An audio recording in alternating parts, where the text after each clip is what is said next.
여호수아 말씀을 우리가 계속 보고 있는데요. 우리 지난주에는 시딤이라는 곳에서 여호수아가 2명의 정탐꾼을 보내서 여리고 땅을 정탐하도록 한 그런 곳을 2장 말씀을 통해서 보게 되었습니다. 그 두 정탐꾼이 정탐을 하고 돌아오죠. 돌아와서 여호수아에게 이제 보고를 하는데 과연 그 땅은 보니까 여리고 땅 보니까 다 이제 우리를 두려워하고 간담이 녹아서 그렇더라, 이런 이야기를 이제 하게 된 거죠. 자, 이 소식을 듣고 나서 이제 여호수아가 드디어 요단강을 건널 준비를 하게 됩니다. 요단강을 건너면 바로 이제 여리고이기 때문에 건널 준비를 하는데, 우리 1절 말씀 한번 읽어보겠습니다. 1절 시작. 또 여호수아가 아침에 일찍이 일어나서 그와 모든 이스라엘 자손들과 더불어 시딤에서 떠나 요단에 이르러 건너가기 전에 거기서 유숙하니라. 자, 여호수아가 하나님의 이제 명령에 따라서 움직이는 거죠. 하나님께서 이 정탐꾼의 소식을 다 듣고 나서 하신 그런 행동한, 움직이도록 하신 그런 명령은 무엇이냐면은 시딤이라는 곳에서 움직여서 요단강 앞에 진을 치고 거기서 유숙해라, 이런 명령입니다. 시딤이라는 곳에서 요단강까지 약 한 12km 정도 된다고 그래요. 12km 정도를 딱 가서 강 앞에 이제 포진을 해서 거기서 이제 텐트를 치고 유숙을 하는 그런 장면입니다.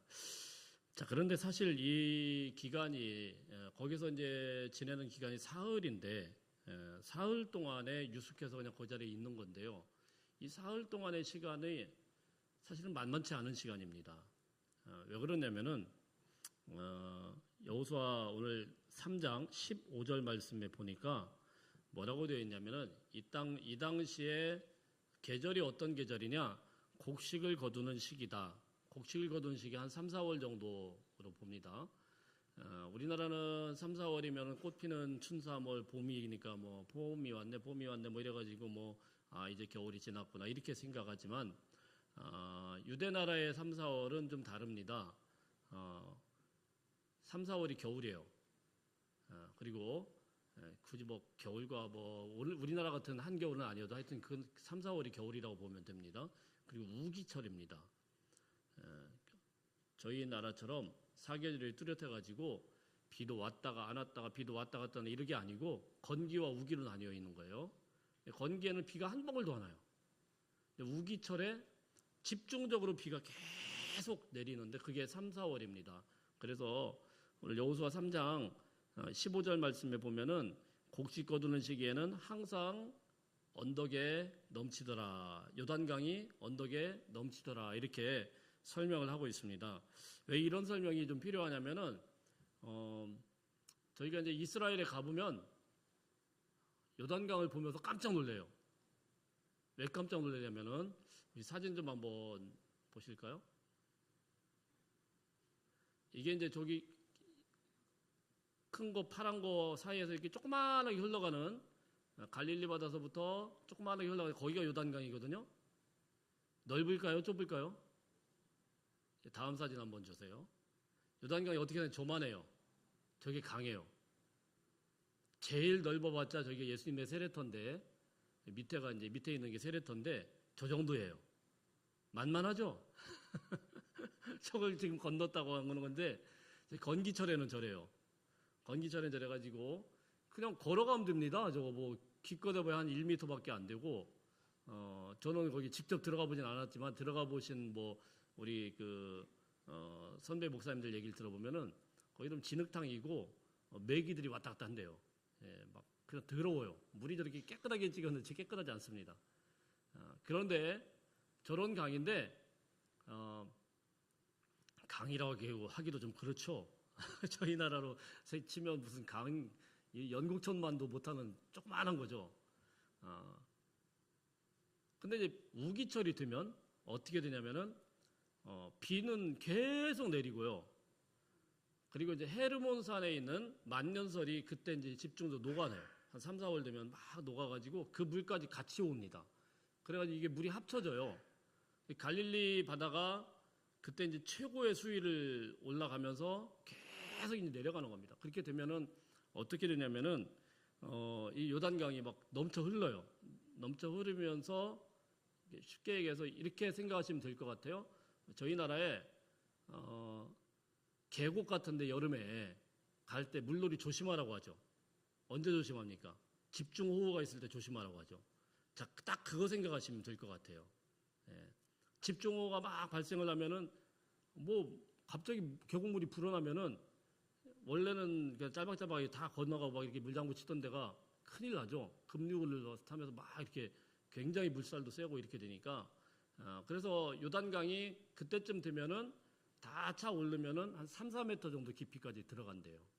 그리고 그 급류가 형성이 되면서 전체 이제 그 거리는 한 1km 이상 정도로 그렇게 될 수 있다는 얘기. 그러니까 거기 들어가면 그 급류에 휩쓸려 가지고 큰일 나는 그게 이제 요단강이에요. 자, 그럴 때 지금 하나님께서 뭐를 말씀합니까? 그 강 앞에다 뚝 갖다 놓은 거예요, 이 사람들을. 그 위험한 순간에. 피는 계속 내리죠. 소리는 막 여러분 계곡 물소리 한번 들어보셨습니까? 막 굉음을 내면서 꽉 흘러갈 거 아닙니까? 자, 거기다 떡하니 갖다 놓고는 3일 동안을 유숙하도록 하나님이 명령을 내린 겁니다. 왜 최악의 자연 환경 속에서 왜 하나님이 굳이 거기다가 갖다가 놓고는 이스라엘 백성들 앞에 거기서 딱 갖다 놓냐는 거예요. 만일에 여러분들이 이스라엘 백성이라고 하면 불만이 있을까요, 없을까요? 있죠, 당연히. 아니 왜 굳이 왜 이런 날씨에 꼭 여기 요단강 앞에다 딱 갖다 놓고 사흘 동안에 뭐 하라고 여기서 지금 강물 구경을 뭐 맘 편하게 할 수 있겠어요? 막 언덕배기로 막 흘러나오고 난리가 났는데 왜 그런 것들을 하나님이 하실까? 그럼 여러분 이 3일 동안에 이스라엘 백성들은 도대체 뭐 하면서 여기서 지냈을까? 이런 생각이 들지 않습니까? 도대체 뭐 하면서 여기서 지냈을까? 그런데요, 여러분 우리가 하나님께서 이런 큰 역사를 이루실 때, 요단강을 가르는 이 큰 역사를 이루실 때, 또 성경에서 다른 데서 하나님의 엄청난 큰 역사를 이루실 때 이런 3일과 같은 시간을 우리에게 밀어 넣을 때가 있다는 거예요. 이 3일 동안은 뭘 해야 되는 시간이냐면은 기도해야 되죠. 방법이 없잖아요. 뭐 할 것도 아무것도 없어요. 그냥 거기다 갖다 놨으면 죽자사자 기도해야 되는 그런 시간이 있는 거예요.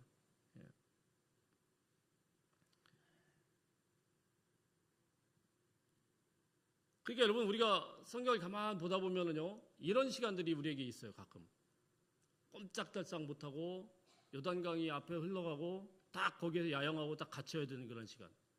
예를 들어서 여러분 사도행전 말씀에 보면 사도행전에서 우리 주님께서 부활하시고 40일 동안 제자들과 같이 지냅니다. 그리고 하늘로 승천하셔요. 승천하실 때 그 제자들에게 뭐라고 이야기를 하냐면은 야, 약속하신 것을 기다리며 있어라. 자, 이렇게 명령을 해요. 약속하신 것을 기다리며 있어라. 자, 그러니까 이 제자들이 어떻게 합니까? 40일 후에 주님이 승천하시고부터 다락방에 120명이 모여가지고요. 정말 불같이 기도를 하는 거예요. 거기 성경을 보면 뭐라고 표현이 되냐면은 오로지 기도에 힘쓰니라. 그 열흘의 시간이 있단 말이에요. 열흘이 끝나고 나서 오로지 기도에 힘쓰니라. 그러고 나서 역사적인 가장 강력한 성령의 강림이 이 땅에 오게 된 거예요. 하나님의 큰 일이 일어나기 전에 불과 같은 성령, 바람과 같은 성령, 자 이런 엄청난 성령이 일어나기 그 바로 직전에 열흘 동안 하나님이 기다려라 라는 이런 시간이 있다라는 겁니다. 여러분 우리가 살다 보면 하나님의 신앙생활 하다 보면은요 가끔 이런 경우를 보게 돼요. 우리 삶에서. 지금 건너가야 되는데 요단강이 딱 걸어막는 거예요. 이거 바빠 죽겠는데 마음이 바쁘지 않겠습니까? 지금이 빨리 건너가야 되는데 요단강이 딱 가로막는 거예요. 굉음이 나고 막 난리가 났어요. 꼼짝 못하죠. 그거 어떻게 가며. 급물살을 타고 어떻게 거기를 건너갑니까? 어떻게 뭐 방법이 없잖아요. 근데 그곳에서 3일 동안 텐트를 치고 있어라 이렇게 말씀을 하는 거예요. 전심으로 부르짖어야 그런 때. 이때는 다른 거 필요 없고 부르짖어야 될 때는 그냥 부르짖는 것밖에 없어요. 기도해야 돼요. 부르짖고 기도 하나님 살려달라고 하고 하나님의 이름을 부르고 자, 그런 시간이 필요하다는 겁니다. 제가 연말에 우리 성도님들의 기도 제목을 가만히 보면서 정리를 해가면서 보다 보니까 참 기가 막힌 사연을 갖고 있는 분들이 몇 분 계셔요. 어떤 분은 가정의 복음화를 위해서 작년에도 똑같은 겁니다. 딱 한 사람이 안 나온다, 이거 한 사람. 그래가지고 작년에도 열심히 기도했는데 올해도 또 똑같이 올려놓고 주님, 이 한 사람, 이 인간 빨리 좀 나오게 해달라고 그걸 딱 올려놨어요. 그래서 아이고, 참 얼마나 애타실까. 그 요단강 아닙니까? 이게 축구라고 기도해도 부르짖고 기도해야지 뭐 방법이 없잖아요. 예. 어떤 분은 보니까 자녀가 암 수술을 앞두고 있대요. 근데 암 수술을 앞두고 있는데, 근데 거기다 기도 제목에다 뭘 써놨냐면은 그거 건강하게 해주세요. 그 끝에 이 암이 치료되면 수술하고 나면은 제발 교회 좀 나오게 해주세요. 이게 기도 제목이에요. 도대체 암 수술하고 교회 나오는 거가 무슨 연관이 있을까? 얼마나 답답하면은 이런 것을 기도 제목으로 넣을까? 이런 생각이 들었죠. 어떤 분은 사업 문제를 놓고 기도를 하시는데 본인도 며느리도 그리고 아들, 딸들도 손주들도 다 똑같이 사업 문제를 하나님, 주문진 요즘 참 어선 사업이 어렵잖아요. 놓고 같이 기도하는 거예요. 여러분, 이런 것들이 요단강 아니겠어요? 턱하니 가르고 주님 어떻게 해요? 어떻게 해요? 건강회로 또 자녀들의 진로를 놓고 기도해야 되는 거예요. 부르짖어야 되는 그런 기도 제목들. 여러분, 부르짖어야 될 때는 다른 거 볼 거 없습니다. 그냥 부르짖어야 되는 거예요. 딴 생각하지 말고 지금이 사흘과 같은 그런 시간이라고 하면은, 지금이 오순절 성령 강림께서 강림하기 직전에 열흘의 시간이라고 하면은요, 다른 거 없이 오로지 기도에 힘써야 되는 그런 시간이 있더라는 겁니다. 우리 인생에 그럴 때가 있어요. 놓고 기도해야 될 때는 그냥 기도해야 되는 거예요. 뭐 앞뒤 생각할 거 없어요. 자, 그리고 이제 드디어 이 사흘 동안에 지나고 나서 하나님께서 드디어 여호수아를 통해서 명령하는 말씀이 2절부터 4절까지 쭉 나오는데요. 2절부터 4절까지 한번 읽어볼까요? 시작. 사흘 후에 관리들이 진중으로 두루다니며 백성에게 명령하여 이르되 너희는 레위 사람 제사장들이 너희 하나님 여호와의 언약궤 매는 것을 보거든 너희가 있는 곳을 떠나 그 뒤를 따르라. 그러나 너희와 그 사이 거리가 2000규빗쯤 되게 하고 그곳에 가까이 하지는 말라. 그리하면 너희가 행할 길을 알리니 너희가 이전에 이 길을 지나보지 못하였음이라 하니라. 하나님께서 여호수아를 통해서 첫 번째로 명령을 내리시는 이 명령은 뭐냐면은 뭐 이렇게 길게 되어 있지만은 간단한 겁니다. 제사장에게 언약궤 메고 앞장서서 가라. 그 물을 향해서 가라는 거예요. 그리고 그 뒤를 2000규빗쯤 떨어져서 이스라엘 백성들이 2000규빗 떨어져서 따라가라. 이겁니다. 앞장서서 언약궤가 가고 2000규빗이 1km 정도 생각하면 됩니다. 1km 뒤에 사람들이 떨어져서 가라. 이겁니다. 뭐 어려운 것도 아니에요. 그냥 가라 이겁니다.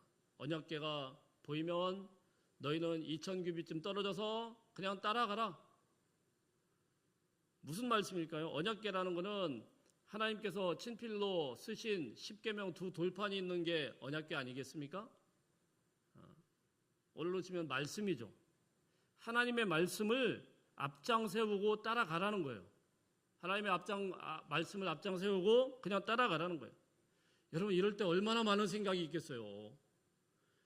내가 이러려고 여기까지 왔나. 내가 이 고생해가지고 여기까지 와가지고 사흘 동안 저기 야양을 하고 막 거기에서 있으면서 막 비는 내리지, 물은 그냥 굉음을 내면서 막 흘러가지, 뭐 애는 보채지. 얼마나 생각이 많겠어요. 얼마나 이런저런 마음이 많겠습니까? 그때 하나님은 무슨 명령을 내리는 거냐면 사흘 후에 그런 거 신경 쓰지 말고 말씀 앞세우고 하나님의 말씀 앞세우고 그냥 가라는 거예요. 사랑하는 성도 여러분, 신앙생활에서 100번, 1000번, 10,000번 강조해도 확실한 답은 무엇이냐면 하나님의 말씀 아래 있어요. 하나님 말씀 보고 그 말씀을 보고 따라가야 유혹이 안 흔들리는 거예요. 하나님의 말씀을 앞장 세워놔야 그래야 우리가 꺾이지가 않는 거예요. 언약궤를 보거든 따라가라. 이게 첫 번째의 명령이었다는 사실입니다. 두 번째 명령입니다. 두 번째는 5절에서 찾아볼 수가 있는데요. 5절 말씀 한번 읽어볼까요? 시작. 여호수아가 또 백성에게 이르되 너희는 자신을 성결하게 하라. 여호와께서 내일 너희 가운데 기이한 일들을 행하시리라. 자, 두 번째는 무엇이었냐면은 두 번째는 너희 자신을 성결하게 하라 이런 명령입니다. 구약 성경이니까 구약 성경에는 정결법이라는 게 있습니다. 레위기서에 보면은 정결법이 아주 자세하게 나와 있는데 거기 보면은 뭐 옷을 깨끗하게 빨기도 하고 그리고 더러운 옷은 또 갈아입고 여인과 가까이 하지도 말라고 하고 또 심지어는 뭐 어떤 장소에 가서 며칠을 있다가 와라 뭐 이런 법들이 있습니다. 그럼 사람들을 해당되는 거에 따라서 다 정결법을 행해야 돼요. 이 사람은 옷이 더러우면은 옷을 깨끗이 빨아서 입어야 되고 이 사람은 좀 뭔가 문제가 있으면은 좀 멀리 떨어져서 한 며칠 동안 있다가 다시 시간이 될 때 와야 되고 자 이것을 행하느냐 사실은 그게 아니에요. 여기는 왜냐하면 여기 말씀을 보면 5절 말씀에 보면요 스스로 성결하게 하라. 그리고 언제요? 내일 너희 가운데 기이한 일들을 행하시리라. 딱 하루 동안 하는 거예요. 하루 동안. 딱 하루 동안에 뭘 성결하게 할까요? 이런 거 하는 게 아니에요. 그러니까 학자들이 이게 도대체 뭘 위해서 성결하게 할까? 뭐 이런저런 의견을 내놨는데 대부분은 이렇게 보는 겁니다. 하루 동안에 할 거는 뭐겠어요? 하나님 앞에 그냥 기도하는 거죠. 하나님 앞에 끊어낼 거 끊어내고 회개하고 주님 앞에 나가는 거 그런 거 아니겠어요? 이게 내면적인 정결을 의미한다 이렇게 보는 겁니다. 그 오늘날로 치면은 구약적인 정결 예식이 아니고 주님의 십자가 앞에서 하루 종일 회개하면서 눈물 흘려가면서 끊어낼 것 끊어내고 잘라낼 것 잘라내고 그렇게 해서 주의 이름을 부르면서 그리스도의 보혈 앞에서 우리 자신을 깨끗하게 하는 그런 시간이 명령으로 주어지게 된 거예요. 여러분 우리가 기억해야 되는 거는요. 하나님께서 하나님의 일을 하실 때는 탁월한 사람들을 뽑아가지고 유능한 사람들을 뽑아가지고 하나님의 일을 하시는 게 아닙니다. 하나님은요. 거룩한 사람들을 통하여서 일을 하세요. 거룩하지 않으면 하나님이 쓰시질 않아요. 하나님께서 사용하시는 건 항상 거룩한 사람을 찾아요. 여러 명이 필요한 게 아니고 능력 있는 사람들이 필요한 거 아니고 탁월한 사람들이 필요한 게 아니고 거룩한 사람, 적지만 거룩한 사람, 거룩하게 하나님의 이름을 부르면서 정말 하나님 앞에 나오는 그 사람을 하나님께서 뽑아서 사용하시더라는 것입니다. 두 번째 명령은 무엇입니까? 여러분들의 마음과 태도를 거룩하게 하라라는 거죠. 거룩하게 하라. 나의 입술의 모든 말과 내 마음의 묵상이 주님 앞에 연락될 수 있도록 그런 자격이 될 수 있도록 하나님 앞에 거룩하게 되어야 그래야 이 기적이 나타나게 된다라는 사실입니다. 세 번째 또 한 가지 명령이 있어요. 우리 6절 봅시다. 6절 시작. 여호수아가 또 제사장들에게 말하여 이르되 언약궤를 메고 백성의 앞서 건너라 하매 곧 언약궤를 메고 백성의 앞서 나아가니라. 자, 여기 말씀을 보면은요, 사실은 언약궤라는 것은 정해져 있습니다. 레위 지파 중에 고핫 자손이라고 그 레위인들이 매게 돼 있어요. 근데 여기 말씀을 보면은 그렇게 된 게 아니고 제사장들에게 말아요. 여기서는 제사장들이 앞장서서 제사장은요 종교 지도자죠.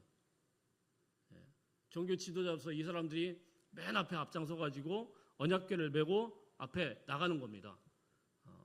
사실 이거 굉장히 위험한 행동이에요. 딱 봐도 위험한 행동이죠. 지금 전시 상황이고 이게 앞으로 나가다가 자칫 그 요단강가에 매복된 저쪽에 뭐 다른 군사들이 있으면은요 이 제사장들은 다 죽습니다. 1km 뒤에 사람들이 있고 아무 무장도 안 하고 그냥 이거 들고 나가야 되고. 그러니까 이 제사장들, 이 종교 지도자들부터 먼저 앞장서서 나가라는 게 하나님의 명령이었어요. 사실 사명 아니겠습니까? 하나님이 지켜주심을 믿고 그냥 나가는 거 아니겠습니까? 그게 앞장서야 될 때 앞장서야 되는 것이죠. 담임 목사가 돼가지고 일은 다 벌려놓고 다 우리 목사님 어디 갔어요? 목사님 어디 이렇게 찾으러 다녀요. 일은 다 벌려놓고 다른 사람 다 앞장 세워놓고는 자기는 어디로 숨어가지고 그건 말이 안 되죠. 예. 앞장서야죠. 그게 리더 아닙니까? 우리 8절 한번 읽어보겠습니다. 8절 시작. 너는 언약궤를 맨 제사장들에게 명령하여 이르기를 너희가 요단 물가에 이르거든 요단에 들어서라 하라. 자, 앞장서고 두 번째는 또 무슨 말씀을 하냐면은 거기에 요단에 들어서라 이렇게 말씀을 합니다. 제사장들에게 명령해서 요단에 들어서라. 이건 뭐냐면은 들어서고 그냥 발 뺏는 게 아니고 거기 버티고 있으라는 거예요. 제사장들이 먼저 가가지고 요단강이 갈라질 거 아닙니까? 그럼 거기에서 딱 버티고 있는 거예요. 언제까지? 사람들이 다 건너갈 때까지. 맨 처음에야 좋죠. 이거 하나님이 갈라주셨습니다. 할렐루야 그러죠. 그런데 여러분 이스라엘 백성들이 요단강을 전체를 다 건너가는 동안 시간이 얼마 걸렸을까요? 10분? 30분? 좋기 반나절 이상이 걸리지 않았겠어요? 그 수많은 사람들이 막 걸어서 거기 건너가려고 하면은 뭐 애들 좀 말 안 듣고 그럼 막 억지로 끌고 가면 얼마나 오래 걸리겠어요? 그 동안에 이 사람들은 뭐 하고 있습니까? 법궤를 메고 그 자리에서 버티고 있는 거예요. 그게 제사장들의 임무였어요. 법궤가 가볍지 않습니다. 그러니까 넷이 들죠. 그 안에 돌이 있어요. 돌덩어리가 2개가 있어요. 쉽지 않죠. 저는 지금도 학교 다닐 때 선생님 한 2분이 되게 미운데요. 초등학교 때. 얼굴은 생각나는데 이름은 생각이 안 나요. 잊어먹고 싶어도 그 남자 선생님은 지금도 얼굴이 딱 생각나요. 보면 알 것 같아요. 저희한테 뭘 시켰냐면은 딴 선생님은 그냥 말 안 들으면 그냥 몇 대 매 치려고 끝나는데 이 선생님은 오면 뭐냐 의자를 들게 시켜요. 의자를. 이게 2분만 돼도요. 이쪽 저쪽에서 막 진짜 죽을 맛이에요. 얼마나 힘든지. 예. 그래서 의자를 또 이제 좀 말 조금 듣는 애들은 이렇게 위로 드는데 저같이 말 안 듣는 애들 이렇게 앞으로 나란히 시켜 놓습니다. 그러면 막 미치는 거예요. 이거 못 버팁니다. 못 버텨요. 얼마나 힘든지. 여러분, 지금 법궤를 들고 제사장들이요. 강 한복판에서 1시간, 2시간 계속 이렇게 있다고 한번 생각을 해보십시오. 어떤 현상이 벌어질까요? 발이 저려오고 허리도 아프고 뭐 온몸이 사방팔방 안 아픈 곳이 하나도 없을 거예요. 그걸 버텨야 되는 거예요. 왜? 버텨야 건너가니까. 버텨야 그의 백성들이 건너갈 거 아닙니까? 다 건널 때까지 이 제사장들은 교god에서 그냥 낑낑낑낑거리면서 버텨야 되는 거예요. 그게 하나님의 명령이었어요. 너무 가혹하죠. 저는 이 말씀을 가만 보면서 우리 주님께서 온 인류를 구원하기 위하여서 십자가상에서 6시간 동안에 매달려 계시면서 그 모든 수모와 그 모든 힘든 것들을 그 채찍과 그 고난을 버티던 그 예수님이 생각이 났어요. 여러분 어떠세요? 예수님이 무슨 생각으로 그걸 견디셨을까? 우리 주님께서 어떤 마음으로 그것을 다 버텨냈을까? 우리 한 사람 한 사람 구원해내기 위하여서 그 오랜 시간 동안의 수모와 고통을 견뎌낸 줄로 믿습니다. 근데 여러분, 우리 지도자로서의 그런 또 어떤 리더를 맡고 있는 숙명 중에 하나가 이런 거예요. 어느 단체든지 간에 리더가 된다라는 거는요, 리더는 버티는 데 이거예요. 버티는 데. 여러분이 구역장에 있으면은 그 구역을 위해서 버텨야 돼요. 왜 그럴까 하고 똑같으면 안 돼요. 그건 리더가 자격이 없어요. 여전도 회장이 된다고 하면 그거 견뎌야 돼요. 어떤 데 간에 장으로 세워지면은요, 좋은 소리 하나도 못 듣습니다. 교회에서 욕 제일 많이 먹는 게 담임 목사예요. 어쩔 수 없어요, 그거는. 제일 많이 먹을 수밖에 없어요. 왜냐면은 어떻게 다 생각이 다 똑같아요. 그냥 견디는 거예요, 견디는. 그렇게 그러거나 말거나, 말씀하시거나 말거나. 부목사 때는요, 또 누가 아멘 하시네. 감사합니다. 부목사 때는 그렇게 책임이 없어요. 부목사 때는, 죄송합니다. 저희 부목사님을 말씀드리는 건 아니고, 그렇게 안 해도 부목사에 대해서는 큰 책임 추궁이 없지만은, 이거 할 땐 다 버티고 견뎌야 되는 게 시간 아닙니까? 저희 동기 목사님들과 이제 얘기하다가 목사님들 중에서 이제 큰 교회를 목회하시는 분들도 계시지만 지금 한국교회 사정이 만만치 않으니까 저희 교회 정도 사이즈만 돼도 큰 교회예요. 근데 뭐 참 힘든 교회들이 많죠. 제일 어려운 게 뭐냐면 자녀들 문제입니다. 거기서 목사님이니까 당연히 이 자녀들 갖다가 교육을 잘 하고 싶은데 뭐 일반적인 교육이야 교육이지만 자녀들 뭐 진로 문제라든가 이런 게 걸리죠. 어떤 분은 저한테 그럽니다. 목사님 참 대단하셔요. 어떻게 애들 갖다가 유학도 보내고 막 그랬냐고 막 이렇게 이야기를 하면은 저는 속으로 아이고 진짜 사정도 모르시면서 그러고 싶어서 그런 게 아니에요. 작은 교회를 맡아서 이렇게 하다 보니까 또 거기에서 또 이 아이가 또 나가서 학교를 생활을 잘 적응을 하면 괜찮은데 그렇지 않고 학교에서 조금 문제가 되면은 그 동네 다 소문나요. 목사님이 가가지고 막 학부형이라고 가가지고 휘젓고 가가지고 막 왜 우리 애 이랬으냐 이럴 수 있어요 없어요? 못하죠. 아무 말도 못하고 그냥 당하고 옵니다. 그럼 애도 또 그걸 또 감내해야 되고. 그래서 애가 어쩔 수 없이 언어연수 간다고 필리핀을 선교사님네 갔더니 거기서 또 자기가 해보겠다고. 그래서 중학교 2학년 때 떼어냈는데 그리고 이제 수년 동안 외국에서 있다 보니까 지금도 외국에 있다 보니까요. 여러분 외국 생활하면 뭐 그 부러운 것만 있는 거 아닙니다. 그 아이들이 감내하고 견뎌야 돼요. 다 하나님 앞에 엎드릴 수밖에 없는 거예요. 쟤를 그래도 제가 좀 품에라도 안고 여기서라도 어떻게든 그냥 하면은 신앙교육을 좀 할 수 있겠는데 다 떼어놓다 보니까 쟤를 도대체 누가 또 해야 될까? 거기서 또 누구 또 잘못 만나면 어떻게 될까? 다 엎드릴 수밖에 없는 거예요. 그래서 제가 곰곰이 생각해 봤어요. 제 아내하고 그런 이야기를 가끔 나눴습니다. 내가 목회를 안 하고 그냥 훌륭한 장로가 됐으면은 그리고 어디 좀 사업 좀 하고 그래서 거기 그 교회 좀 이바지도 좀 하고 좀 큰 교회 가서 좀 시스템 잘 된다가 우리 아이들 딱 맡기고 그랬으면 그런 문제가 좀 없지 않았을까? 이런 고민을 저만 하겠습니까? 저 친구 또래 목사님들 다 하고 있어요. 근데 왜 목회를 하고 그렇게 버팁니까? 버텨야 되니까 버티는 거예요. 가장의 무게가 있더라도 그냥 견뎌야 되는 자리가 그게 목회의 자리예요. 뭐 그거 하려고 그런 거 다 따지면서 이해타산 다 따지려면서 목회하는 거 아니잖아요. 여러분도 마찬가지입니다. 여러분이 올 한 해 직분으로 맡겨지고 그 자리에서는 조그마한 곳이라도 리더라가 된다고 하면 이게 버티는 곳이구나, 견디는 곳이구나 이걸 알아야 돼요. 허리가 끊어져도 견뎌야 되고 다리가 저리고 막 부러질 것 같아도 견뎌내야 되는 거예요. 제일 안타깝고 마음이 아픈 분들이 어떤 분이냐면은 그거를 좀 이해를 못 하셔가지고 조금만 저기 하면 자기도 똑같아가지고 중간에 인사도 없이 사라져요. 그런 분이 가끔 있더라고요. 인사도 없이 나서 최소한도로 왜 나한테 삐쳤나? 근데 삐친 것도 아닌데 미안해서 그렇대요. 그러시면 안 돼요, 여러분. 미안하다고 인사 없이 사라지는 그런 곳이 아니에요. 만약에 담임 목사가 여기서 목회를 하다가 어느 날 갑자기 사라졌어요. 알고 보니까 바로 이웃교회가 있네. 인사도 안 하고 사라졌어. 물어봅니다. 왜 갔어요? 그랬더니 미안해서요.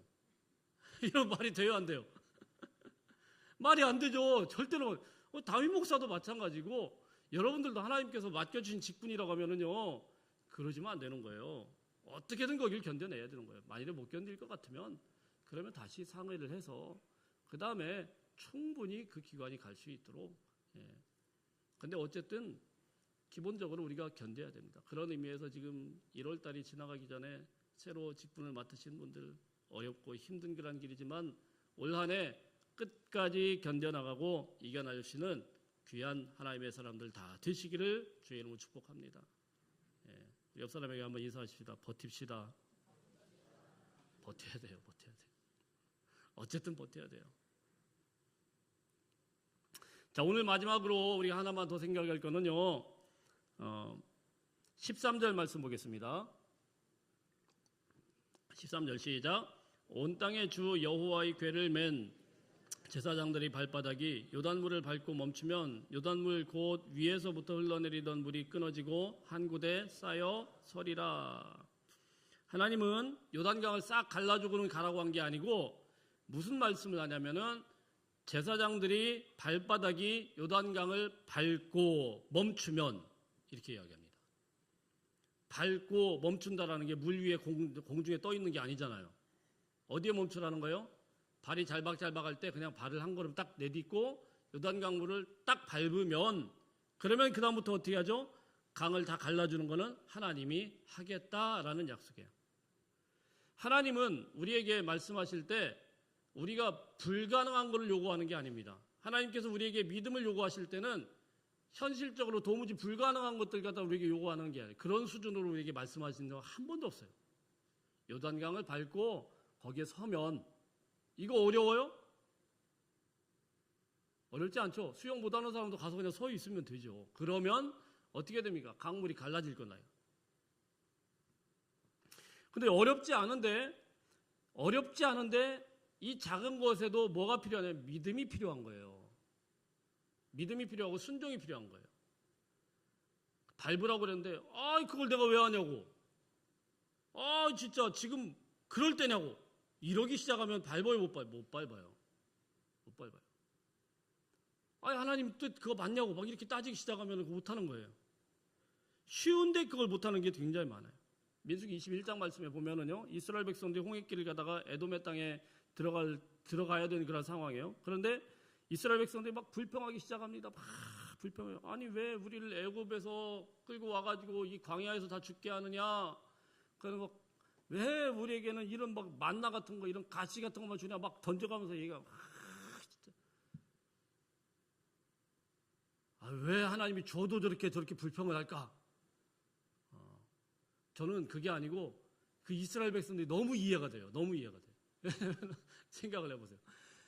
만나 같은 거, 이 가시 같은 거를 과자 부시러기 같이 뭐 어떻게 생겼는지 모르겠지만 아침에 먹었습니다. 점심 때 또 먹었어요. 저녁 때 또 먹었어요. 다음날 또 먹었어요. 계속 그것만 먹네. 그걸 무슨 요리를 할까요? 볶아 먹고 튀겨 먹고 탕 끓여 먹고 별짓을 다 해도 계속 그것만 먹다가 나중에는 먹다 보니까 막 풀냄새만 나는 것 같아요. 그래가지고 우리 먹을 것 좀 달라고, 고기 좀 달라고 요 이야기 했다고 하나님이 이놈 자식들 봐라 그래가지고 불뱀을 보내가지고요 사정 없이 불립니다.